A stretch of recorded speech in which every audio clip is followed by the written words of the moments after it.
瑞哥，现在委内瑞拉正是兵凶战危，等于说一只蚊子、一只苍蝇都没办法出，所以他们杀了。结果没有想到，之前不是诺贝尔和平奖吗？里面这个马查多竟然能够在这个兵凶战危，在委内瑞拉这么多人想抓他的情况之下，他竟然能够逃走。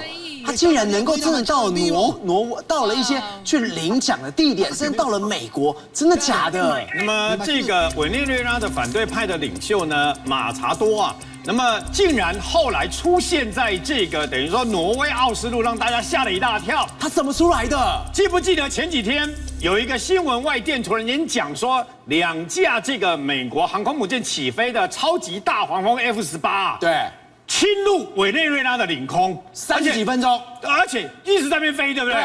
那时候我就觉得纳闷啊，美军的 F-18，它如果是要给这个等于说委内瑞拉的这个总统马杜罗压力的话，它不需要这样做啊。那2架的 F-18超级大黄蜂，它为什么这样做？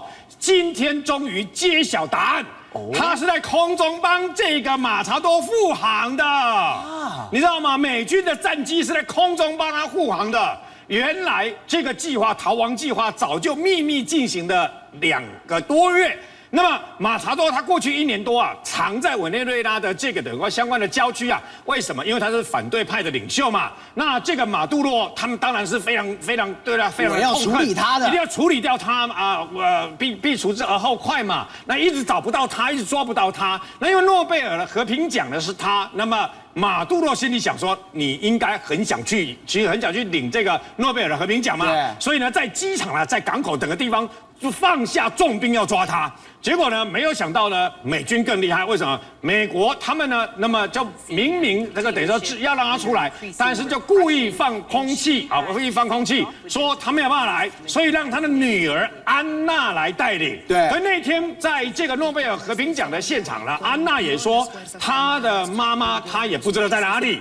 事实上，这一切都是空炮弹，都是烟雾的。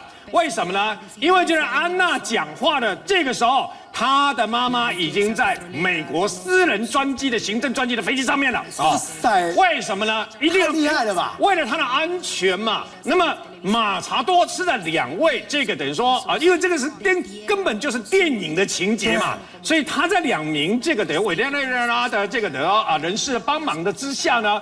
他就乔装改变，用假的证件，这真的跟谍报片一模一样。用假的证件拿到了旅行证，拿到了假的这个相关的护照啦、身份等等啊。然后他在戴假发，整个乔装了以后呢，在对方这2个人的协助之下，10个小时之内连闯通关，10个军事岗哨成功。现在都觉得美国那个委内瑞拉总统马杜罗可能要惩罚这10个。人家关云长过5关斩六将，他过10关呢，你知道吗？他过10关，然后他很紧张，但是呢还是很冷静的，10个小时就过了，几乎心力交瘁，因为很紧张嘛。那过了以后，他们必须要到一个小渔港，到一个小渔港。竟然是清晨5点乘坐传统的木质渔船。你要知道那个小渔港啊，又不能乘坐大一点的。 而且听说那么他在逃亡过程当中，那个浪还蛮大的，风还蛮强的，所以他说他在船上其实很不舒服啊，很危险，怕那个浪会不会把这个小木船给打翻。那么少和，你知道我刚刚劈头不是讲说2架的 F-18这个超级大黄蜂吗？这时候就在头上飞，就在头上飞，为什么呢？因为他们也还是害怕。 万一委内瑞拉知道了，派这个飞机还是派这个的船舰、军舰来那个还巡逻舰来拦截嘛？对，所以他们直接出动2架大黄蜂在上面，谁敢去动它？谁敢动它，我就干了你，你知道吗？我就把你给炸了。2架这个超级大黄蜂是在护航的，对，它是在保护这个马查多的安危的。 保护到一直到马查多，那么终于在小岛上住下来了，入住到小岛里面的旅馆，然后成功入住了以后，2架这个 F-18才离开。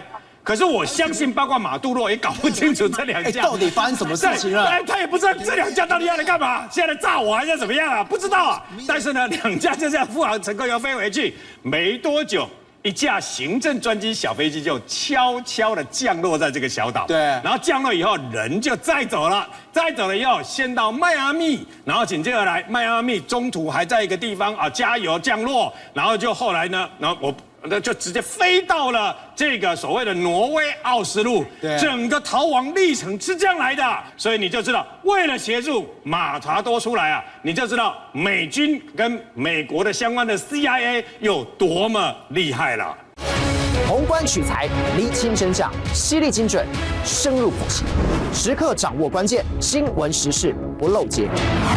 老时段，新气象，我是钟浩和，关键时刻2.0全新出击。